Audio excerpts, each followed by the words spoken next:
मेहरबानी दोस्तों, साथी दोस्तों, तव्हांजी महिरबानी। ऐं बेसिकली मौज़ूद त आहे तव्हां थोरो लेट थी आहे तव्हांजे लाइ फ़ोन जे लाइ।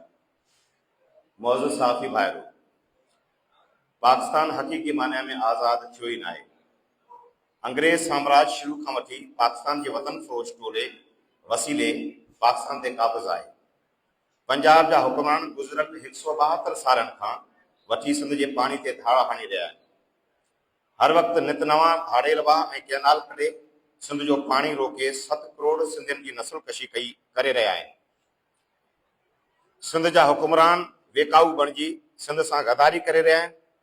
पीपल्स पार्टी जेका 7 करोड़ सिंधियुनि जी न पर सिंध जे चंद ज़ालिम वॾेरनि जी नुमाइंदा पार्टी आहे, तंहिं सदारती सीट एवज़ सिंधू दरिया विकिरो करे छॾियो आहे। पीपल्स पार्टी कारपोरेट फार्मिंग ऐं SIF जी पुठभराई करे सिंध जे ज़मीननि वसीलनि दरिया जी सौदेबाज़ी कई आहे।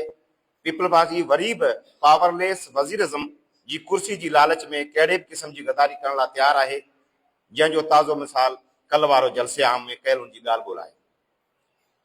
असीं तव्हां साफ़ी भाउरनि जे ज़रिए सिंधी अवाम जो वाज़ह पैगाम ॾेई रहिया आहियूं।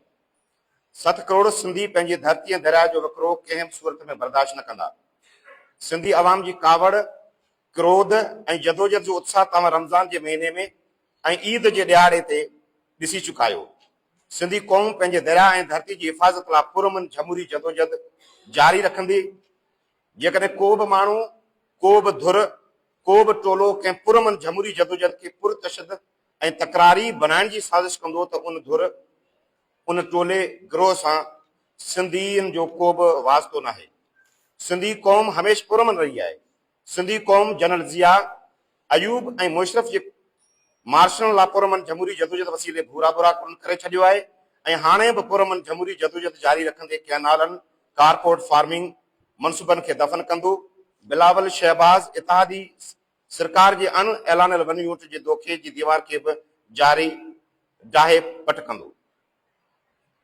साफ़ी भाइरो, बिलावल शहबाज़ इत्तेहादी सरकार एस्टेब्लिशमेंट जे हुक्मनि तहत सिंध जी 13 लख एकड़ ज़मीन समेत मुल्क जी 48 लख एकड़ ज़मीन जे कब्ज़ा करे मक़ामी बेज़मीन हारनि खे बेदख़ल करे ज़मीनूं अस्करी अदारनि जे ठाहियल ग्रीन पाकिस्तान इनिशिएटिव कंपनियुनि मार्फत गैर मुल्की सरमारनि खे ॾेई चुको आहे।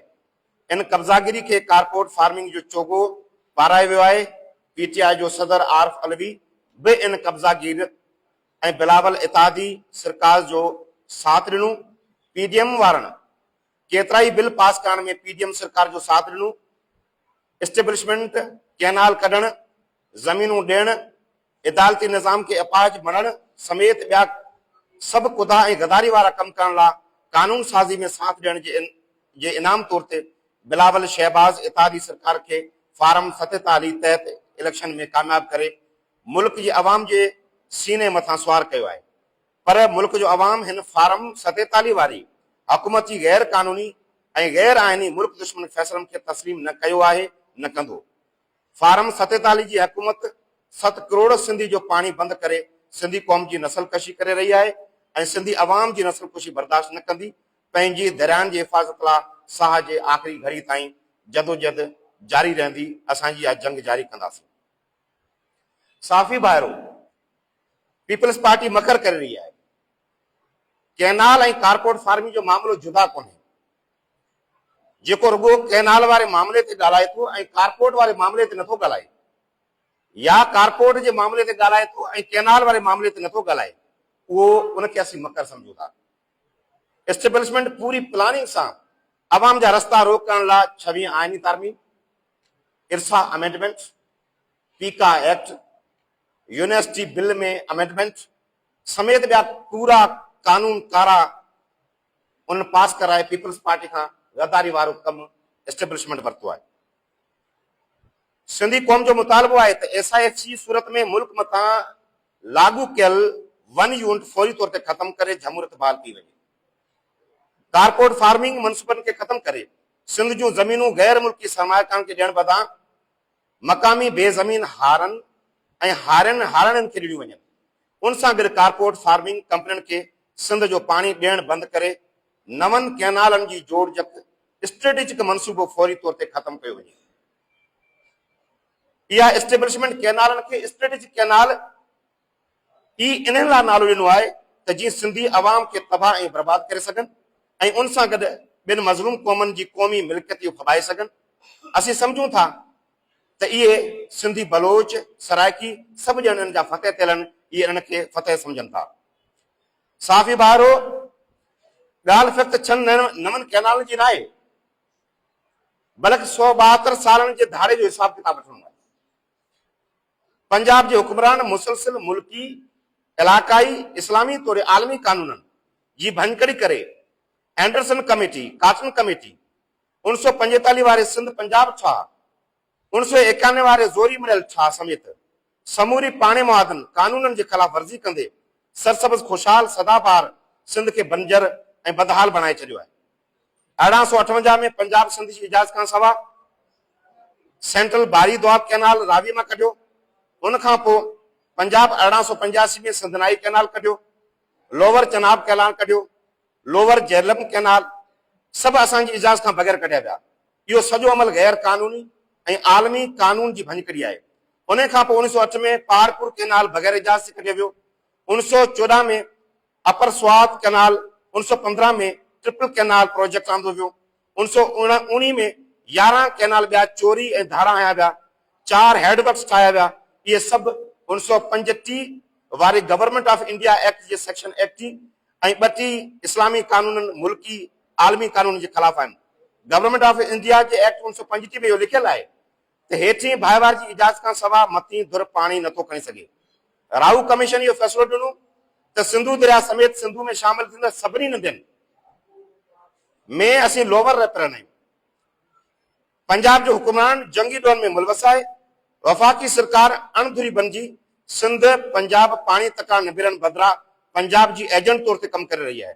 CCI समेत समूरियूं वफ़ाक़ी इदारा पंजाबी हुक्मरान जी उन में हिकठी क़ाइमु आहे।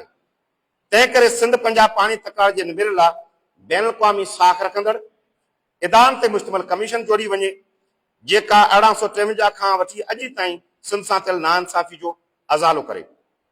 साफ़ी भाइरो, पाकिस्तान ठहण खां पोइ पंजाब समूरे मुल्क ते कब्ज़ो करे सिंध जे पाणी ते धारा आणी, उनमें तेज़ी आणे थल कैनाल, चश्मा जेहलम, तौसा, पंजनंद लिंक कैनाल, थल कैनाल फेज़ 2 समेत केतिरा ई कैनाल डैम ठाहे सिंध जे समूरे पाणी ते पंजाब कब्ज़ो करे छॾियो आहे।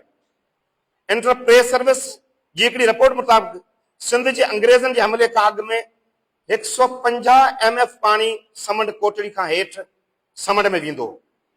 हाणे 1991 जे छा त 10 MF छोड़ करणो आहे, पर अमली तौर ते ॿोॾण खां पोइ पाणी जो फुड़ो बि छोड़ हेठि नथो थिए। तंहिं करे सिंधु दरिया दुनिया जे मरंदड़ दरियानि में शुमार थिए थो। इंडस डेल्टा मुकमल तौर ते तबाह थी रही आहे। इंडस डेल्टा जेको माज़ी में तमुर जे ॿेलनि में दुनिया जो 7 नंबर मर्कज़ हो, तंहिंजा समूरा ॿेला तबाह कया विया आहिनि। सिंध जा माण्हू पीअण लाइ पाणी खां महरूम आहिनि। चौपायो माल मरी रहियो आहे। अहिड़ी सूरत में कारपोरेट फार्मिंग कंपनियुनि लाइ 6 नवां कैनाल कढे सिंध खे मुकमल तौर ते बंजर बनाए थो वञे। दुनिया डैमनि ऐं कैनालनि मां जान छॾण वारियूं पॉलिसियूं आणे रही आहे। डैमनि जे मालियाती नुक़सान बाबति अमेरिका 2200 डैम उन ज़ाहि करे छॾिया आहिनि, पर पाकिस्तान ऐं पंजाब जा हुक्मरान माफ़िया पंहिंजे मुफ़ादनि लाइ डैमनि ऐं कैनालनि जी हिमायत में मुंहुं हलाए नवां डैम कैनाल ठाहे मुल्क खे तबाह ऐं बर्बाद करे रहिया आहिनि। दोस्तो, दरियानि में अपर ऐं लोवर रेपेरनि भाईवार हूंदा आहिनि। मथीं धुर वारा भाउरनि खे इहो हक़ कॾहिं बि कोन्हे त हेठीं पार्टनर या भाईवार जी इजाज़त खां बग़ैर पाणी खणे। हेठीं भाईवारनि खे संदसि हिसे जो पाणी पहचान मथीं भाईवारनि जी ज़िमेवारी आहे। इहो हक़ government of India J act में बि आहे, इस्लामी कानून तौर आलमी कानूननि में तस्लीम थियल आहे, पर हिंदुस्तान ऐं पंजाब जा हुक्मरान इन्हनि कानून खे तस्लीम करण लाइ तयारु न आहिनि। पाकिस्तान जा पंजाबी ऐं हिंदुस्तान जा हुक्मरान हिकु पेज ते आहिनि। CCI समेत समूरनि वफ़ाक़ी इदारनि ते पंजाब जी हुक्मरान जो कब्ज़ो आहे। CCI पंजाब जी बालादस्ती खे बरक़रार रखण वारो कमु करे रहियो आहे। बोगस ऐं फ्रॉडी आदमशुमारी बि मुराद अली शाह जी महफ़त CCI मां मंज़ूर थी। उन वक़्तु CCI में असल मां 5 मेंबर हुकूमती जमायत मुस्लिम लीग नवाज़ जा आहिनि, 4 मेंबर पंजाब जा आहिनि। CCI मां सिंध दोस्ती जी का उम्मीद नथी रखी सके। पीपल्स पार्टी पे पंहिंजे मुफ़ाद ख़ातिर सिंध खिलाफ वोट ॾींदी। जी पीपल्स पार्टी बोगस आदमशुमार सीसिया में तस्लीम करे आई हुई, तीं ही 6 नवा कैनाल भी तस्लीम करे ईंदी। छाकाणि त ही कैनाल सिंध जो पानी बंद करे समूरो पानी कारपोरेट फार्मिंग कंपनियुनि खे ॾियण लाइ ठाहिया पिया वञनि। पीपल्स पार्टी कारपोरेट फार्मिंग की हिमायत जी मुहिम हलाए साबित कयो आहे त पीपल्स पार्टी सिंध जो सौदो करे चुकी आहे। असीं सम्झूं था पीपल्स पार्टी तरफां सीसिया वारी ॻाल्हि बि हिकु मकर आहे, इहो बि सिंधु दरिया विकिरो करण जी साज़िश आहे। साफ़ी ॿाहिरो असीं सम्झूं था 1991 वारो अकार्ड ताज़ी इस्सा जी अमेंडमेंट वसीले हुक्मरान पारां पाण ख़त्म कयो आहे। तंहिं करे 1945 वारो जेको ठाह आहे उहो हिन वक़्तु मौजूद में आहे। उन ते अमल करण खां सवाइ इंडस डेल्टा जो तहफ़ुज़ मुमकिन न आहे। उन करे हुन ठाह ते फौरी तौर ते अमल कयो वञे। तव्हांखे यादि हूंदो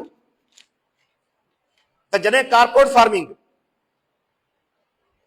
ला board of investment amendment act पहिरीं जॾहिं आंदो वियो अगस्त 1923 में, सेप्टेंबर में इन ही प्रेस क्लब में असां अवामी तहरीक जदोजहद शुरू कई। 1 सितंबर 2023 में हैदराबाद प्रेस क्लब में असां कॉन्फ्रेंस मुनक़िद कई। मुसलसल 3 साल से जदोजहद में तमाम साफ़ी दोस्तन, अदीबन, शायरन, फनकारन, कलमकारन, नियाणन, बारन, शागिर्दन, वकीलन समेत सिंधी समूरी शऊर याफ्ता तबके के साथ सां हिकड़ी मुल्कगीर जदोजहद या बनी है। तव्हां ॾिठो त कैनाल ऐं कारपोरेट फार्मिंग खिलाफ अवामी तहरीक जे सर ते समूरी सिंध 14 मार्च ते दरियानि जे किनारे ते नज़र निकिरी आई। ऐं हाणे असीं 21 जून 2025 ते अवामी तहरीक जे सरबराह मोहतरम रसूल बख्श पलीजे साहब जी 7वीं वरसी जे मुनासिब सां कारपोरेट फार्मिंग ऐं कैनाल खिलाफ हिकिड़ो मुल्कगीर जलसे आम करण वञी रहिया आहियूं। समूरे मुल्क की क़यादत के उनमें दावत ॾिनी वेंदियूं, समूरे क़ौमनि जी उन में नुमाइंदगी हूंदी। उनखां सवा 12 अप्रैल सिजावल, 13 अप्रैल मिठी में जलसिया, 13 अप्रैल ते टंडो बागो में रैली, 19 अप्रैल में जाती चौक, 6 ते कंबर, 6 अप्रैल ते बगान, 16 अप्रैल ते जोई, 3 मई ते लाड़कानो में एहतजाजी मुज़ाहरा ऐं रैलियूं कई वेंदियूं।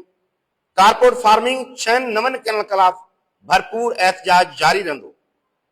ऐं 17 अप्रैल ते सिंध जे मुख़्तलिफ़ इलाइक़नि में हारी जी जदोजहद जे लाइ असीं आलमी ॾींहुं उहो मल्हायो वेंदो। असीं सम्झूं था जेको ॻाल्हि सिर्फ़ कैनालनि जी करे थो ऐं कारपोरेट फार्मिंग जी ॻाल्हि नथो करे, इहो बि मकर आहे। तंहिंजे करे board of investment amendment act रद्द कयो वञे। जेकॾहिं पीपल्स पार्टी सची आहे त board of investment amendment act जे खिलाफ रेजोल्यूशन आणे। पीटीआई वारा सिर्फ कैनाल वारे मामले ते रेजोल्यूशन न आणनि, पर कारपोरेट फार्मिंग खिलाफ उनजो रेजोल्यूशन अचणु खपे। इरसा जी जेका अमेंडमेंट थी आहे उनजे खिलाफ बि अचणु खपे। जेका अमेंडमेंट यूनिवर्सिटी बिल्स में थी आहे उनखे रद्द थियणु खपे। जेका पीका एक्ट आंदो वियो आहे इनखे बि रद्द कयो वञे। जेसि ताईं इन्हनि ते कंहिं हिकिड़ी ॻाल्हि कई वञे थी ऐं ॿी ते अमल नथा कनि, उन मां असीं सम्झूं था इहो मकर था कनि। इन मकर जे ज़रिए इहे वरी बि गद्दारी करे वरी इस्टेब्लिशमेंट जी जेका साज़िशूं उनखे सपोर्ट करणु चाहिनि था। तव्हां सभिनी दोस्तनि जी महिरबानी।